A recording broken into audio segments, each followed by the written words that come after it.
Jangan lupa subscribe, like, and share channel Business Miracle melalui tombol di bawah ini. Halo sahabat Business Miracle, bersama saya Farid Subhan.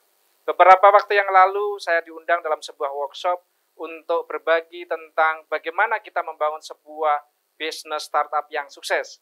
Mulai dari bagaimana kita menemukan sebuah ide bisnis yang luar biasa, kemudian membangun satu produk, mengembangkan satu produk yang luar biasa, memasarkannya sehingga kita mendapatkan revenue atau penghasilan dalam jangka waktu yang sustainable, yang berkelanjutan dari tahun pertama, kedua, sampai kelima, dan seterusnya.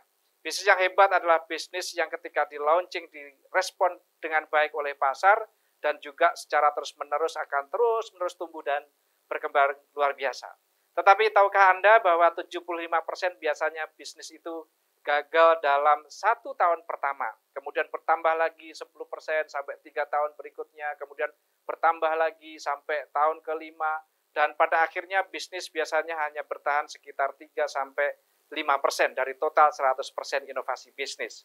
Sahabat Business Miracle, kali ini saya ingin berbagi kepada Anda masalah-masalah apa yang biasanya menyebabkan sebuah bisnis itu gagal pada tahun pertama, tahun ketiga, hingga tahun kelima. Video saya bagi ke dalam 2 part. Part 1 yang saya bagikan kali ini berbicara tentang 10 masalah fatal yang menyebabkan kegagalan bisnis pada tahun yang pertama, ya. Pada tahun yang pertama sampai tahun yang ketiga. Tetapi di video kali ini saya bagi ke dalam 2 bagian, 5 masalah fatal yang menyebabkan bisnis gagal pada tahun pertama. Kemudian saya lanjutkan dengan 5 masalah fatal yang mengakibatkan biasanya bisnis gagal pada tahun kedua dan sampai tahun ketiga. Sahabat Business Miracle, apa saja 5 masalah tersebut? Saya mulai dari masalah yang pertama, ya. Produk biasanya diciptakan seharusnya menjawab apa yang dibutuhkan oleh pasar, tetapi banyak pebisnis gagal pada tahun yang pertama karena inovasi yang dilakukan tidak menjawab kebutuhan pasar.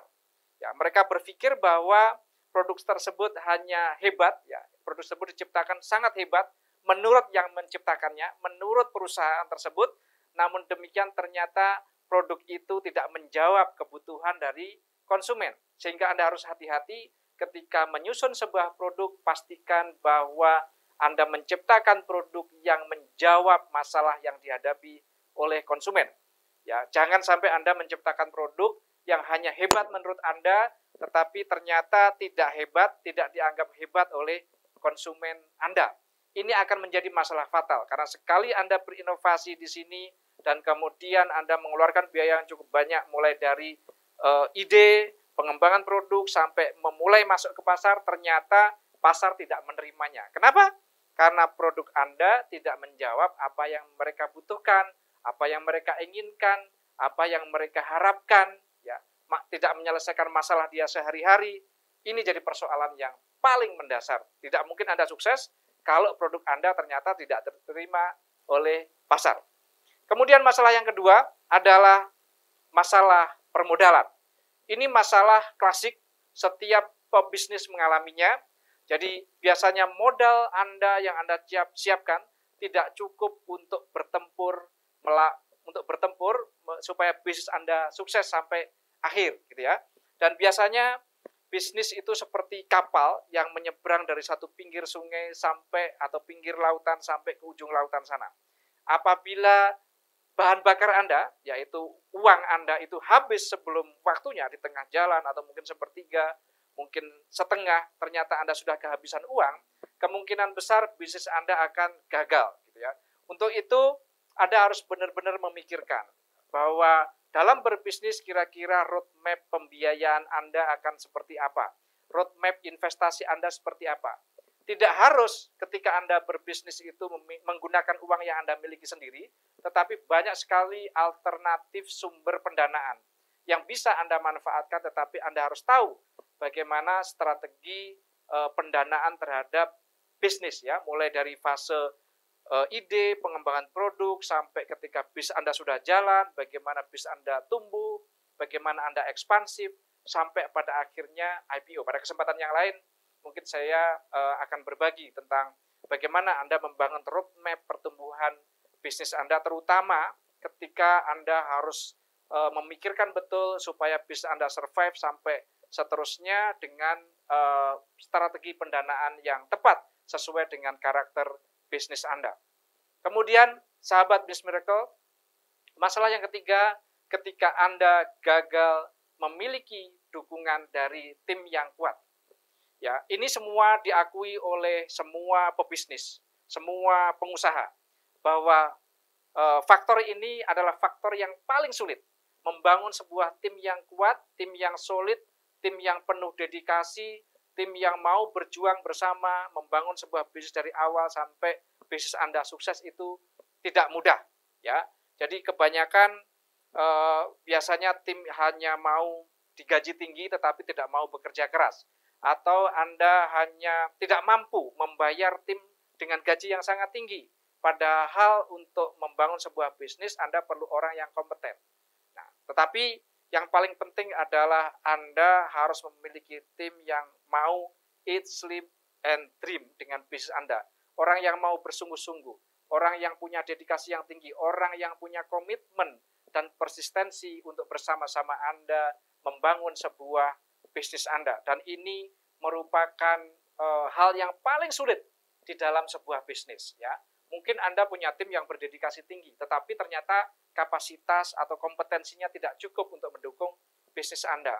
Mungkin ada orang yang punya kompetensi bagus, tetapi hitung-hitungan tidak bisa mendukung bisnis Anda, sehingga Anda pun sulit mengendalikannya. Sehingga dengan demikian, maka Anda akan sulit sekali untuk membangun bisnis Anda. Karena ini satu hal yang sangat penting sekali di dalam berbisnis. Kalau Anda tidak punya tim, tidak ada dukungan dari personel-personel yang Anda butuhkan, maka sangat sulit. Mulai dari Anda perlu CEO yang hebat, Anda perlu ahli keuangan yang hebat, Anda perlu tim penjual yang hebat, Anda perlu tim operation yang hebat. Dan terkadang hal itu hanya Anda miliki misalkan 3 orang sampai 5 orang ketika Anda baru memulai bisnis. Sehingga Anda perlu memikirkan bahwa setiap orang mungkin bekerja lebih dari satu fungsi dan tugas. Nah, yang seperti ini biasanya tidak mudah untuk mengakselerasikan tim yang mau bekerja keras untuk Anda. Tetapi sahabat Business Miracle, bukan tidak mungkin, bukan tidak bisa sama sekali. Banyak perusahaan juga sukses dengan tim yang terbatas, diawali dengan hanya 2, 3 orang, 5 orang, tetapi mereka bisa menjadi besar. Maka bagaimana membangun kapasitas SDM yang baik, kapasitas tim yang luar biasa, dan juga kapabilitas yang luar biasa, perlu sebuah strategi SDM, strategi tim yang hebat untuk bisnis Anda. Kemudian yang keempat, sahabat Business Miracle, adalah kualitas produk yang buruk dan tidak memuaskan konsumen. Apa yang terjadi? Biasanya produk diciptakan oleh pengusaha atau seorang founder itu sangat hebat menurut dirinya, gitu ya. Atau mungkin dia berpikir bahwa dalam teorinya membangun bisnis startup, Anda boleh melaunching produk Anda ketika produk Anda masih minimum, ya, minimum viable produk, atau produk Anda sebenarnya biasa-biasa saja, tetapi produk itu sudah layak dilemparkan ke pasar. Jangan berpikir bahwa Anda memiliki produk yang biasa-biasa, kemudian Anda berharap akan mendapatkan respon yang luar biasa dari pasar. Ya, itu sangat mustahil. Sehingga membangun satu produk dalam sebuah inovasi bisnis tidak cukup produk yang biasa-biasa, tidak cukup minimum viable produk, tetapi produk Anda harus minimum awesome produk atau produk yang luar biasa, produk yang super keren. Sehingga ketika customer Anda tawarkan dengan produk Anda, maka dia akan merasa ini dia produk yang saya nanti-nantikan.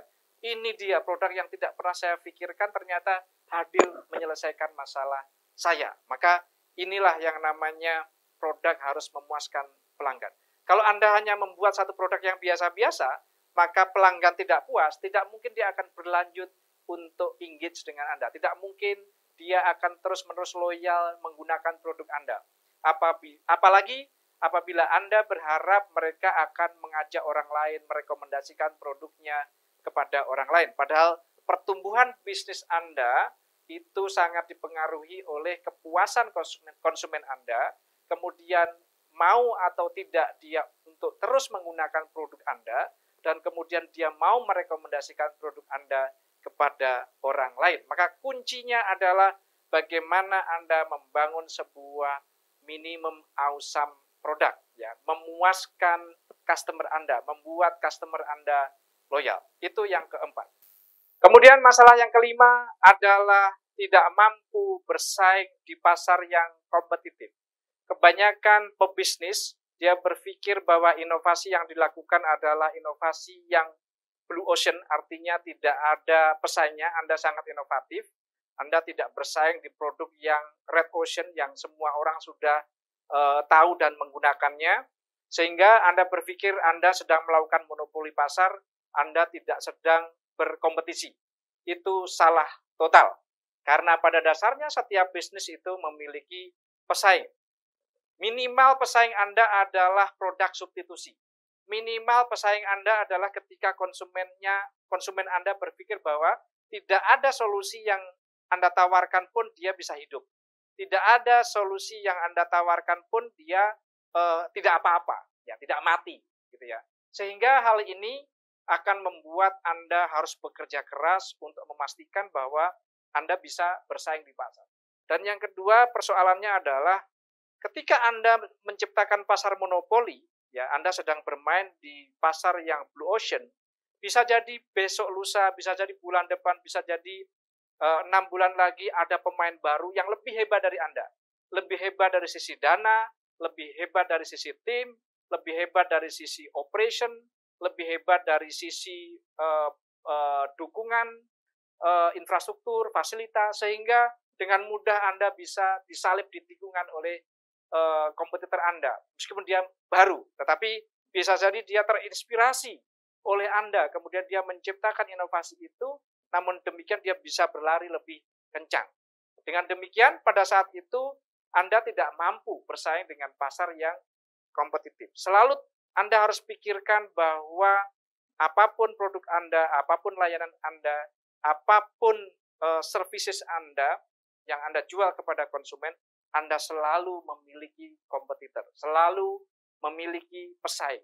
Minimal adalah produk substitusi. Minimal ketika konsumen Anda berpikir tidak menggunakan produk Anda pun tidak apa-apa. Dia tidak mati, dia tidak apa-apa. Itu adalah mindset yang harus Anda miliki jika Anda ingin survive pada 1 tahun pertama. Berikutnya, sahabat Business Miracle, saya lanjutkan 5 masalah fatal berikutnya yang biasanya terjadi pada tahun kedua dan ketiga. Ya, yang pertama tadi bisa mengakibatkan Anda gagal di tahun pertama kalau Anda tidak dari awal mengantisipasinya. Ya. Berikutnya adalah apa masalah itu yang menyebabkan gagal pada tahun kedua dan ketiga. Ya.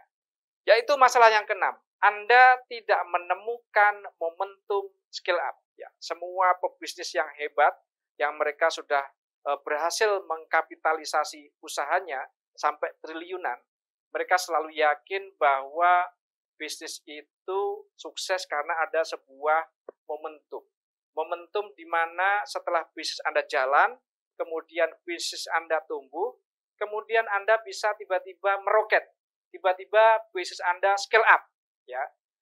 Scale up seperti apa? Intinya adalah Anda harus bisa keluar dari jebakan lembah kematian atau death valley. Biasanya pada 1-3 tahun, risiko bisnis itu gagal sangat besar sekali, atau itu disebut dengan lembah kematian bisnis atau death valley. Sehingga momentum supaya Anda scale up itu Anda harus kejar. Ya, momentum seperti apa saja? Ya, misalnya terkait dengan pendanaan, ya, yang sebelumnya tadi saya sampaikan. Ya.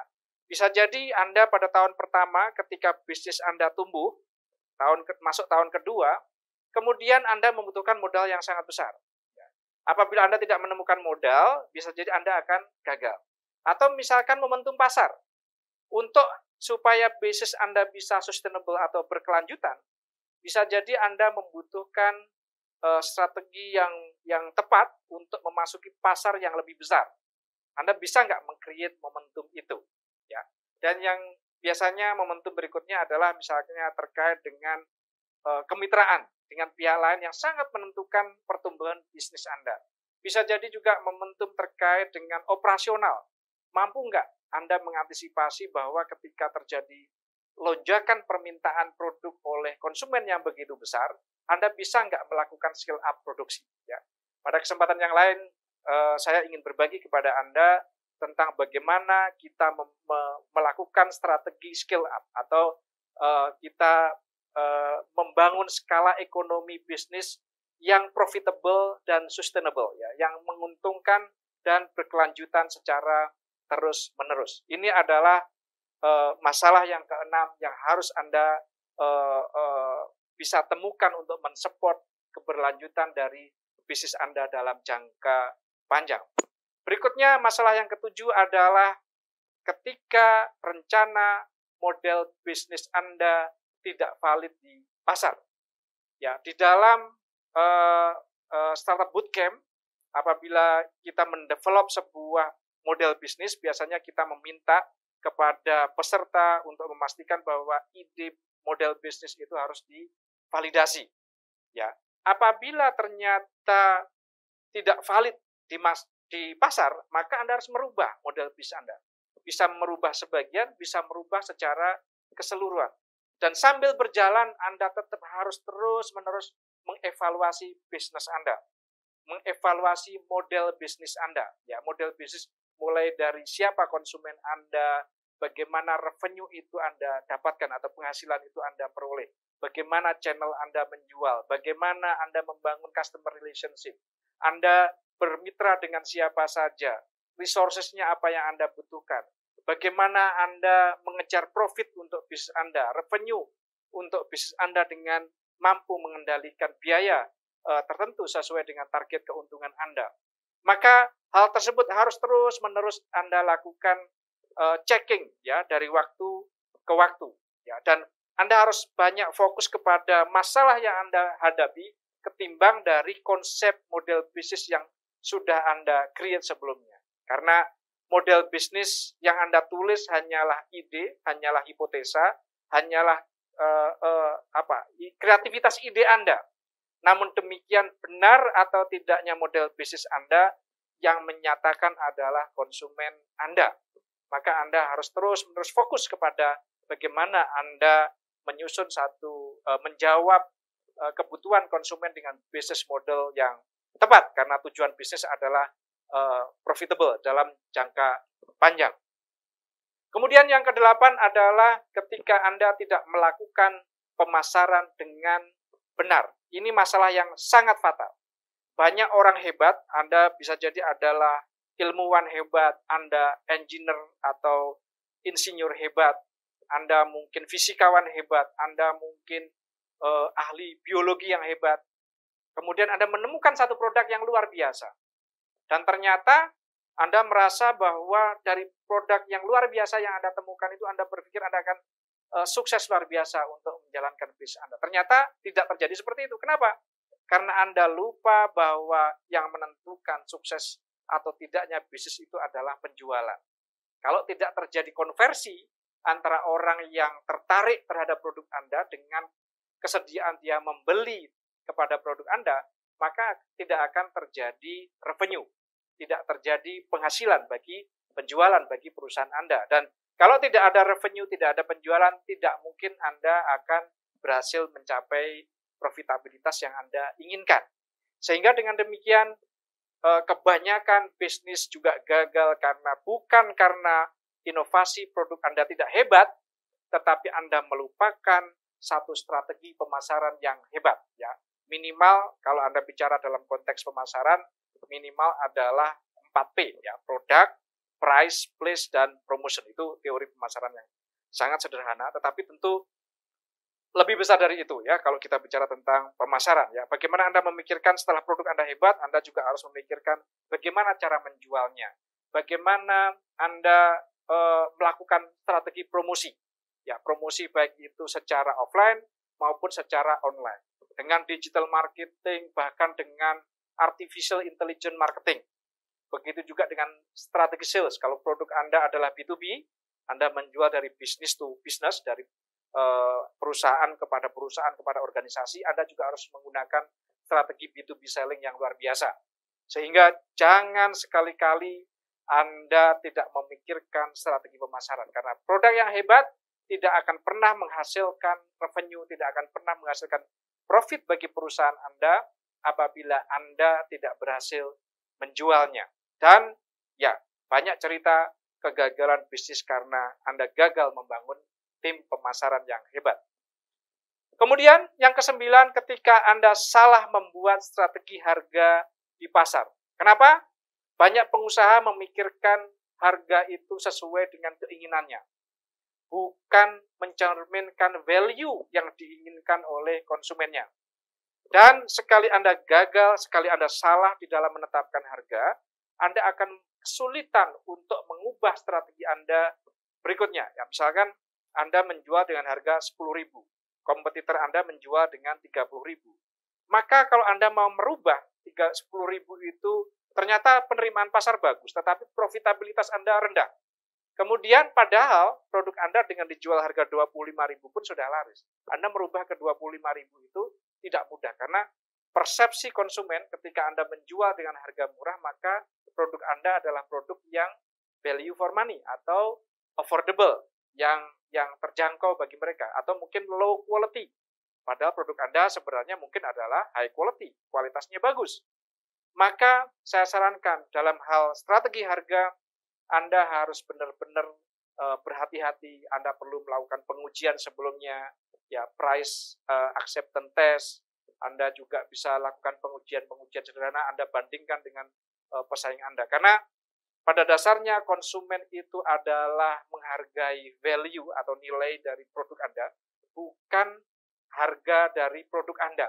Ya, sehingga dari awal Anda harus sudah menentukan berapa nilai yang akan diharapkan oleh konsumen terhadap produk Anda. Jangan sampai Anda salah membuat strategi harga di pasar. Dan yang terakhir, sahabat Business Miracle, dalam video kali ini, bahwa ini adalah yang paling penting dan paling kritis dalam 3 tahun pertama bisnis Anda, yaitu ketika Anda lambat dalam melakukan akselerasi, maka kemungkinan besar Anda akan gagal. Ya, dan banyak pebisnis mengalami hal seperti itu. Biasanya bagaimana kecepatan Anda merespon perubahan pasar, ya, eksternal, dan juga bagaimana internal Anda melakukan akselerasi, melakukan improvement, perbaikan, melakukan inovasi-inovasi supaya Anda bisa memenuhi kebutuhan dari konsumen Anda. Anda bisa mengikuti perkembangan persaingan pasar. Ya, inilah yang sangat penting sekali. Baik itu akselerasi dalam strategi pemasaran, akselerasi dalam inovasi, akselerasi dalam tim, akselerasi dalam teknologi, akselerasi dalam proses, dan lain sebagainya. Ini sangat penting sekali karena kecepatan di dalam merespon perubahan pasar, dengan kecepatan Anda menyesuaikan dengan pasar dan gaya Anda berbisnis, budaya perusahaan Anda, ini menjadi sangat penting sekali. Kalau Anda tidak berhasil melakukan akselerasi itu, maka biasanya Anda juga akan sulit melakukan scale up. Anda akan sulit melakukan mengejar skala ekonomi tertentu yang menjamin bahwa bisnis Anda akan terus-menerus tumbuh dalam jangka panjang, baik itu pertumbuhan dalam hal kapital, pertumbuhan dalam pasar, pertumbuhan profitabilitas, atau sampai bagaimana perusahaan Anda ekspansi dan ke depan sampai IPO. Sahabat Business Miracle, pada video kali ini sampai sekian. Salam sukses untuk Anda, Miracle.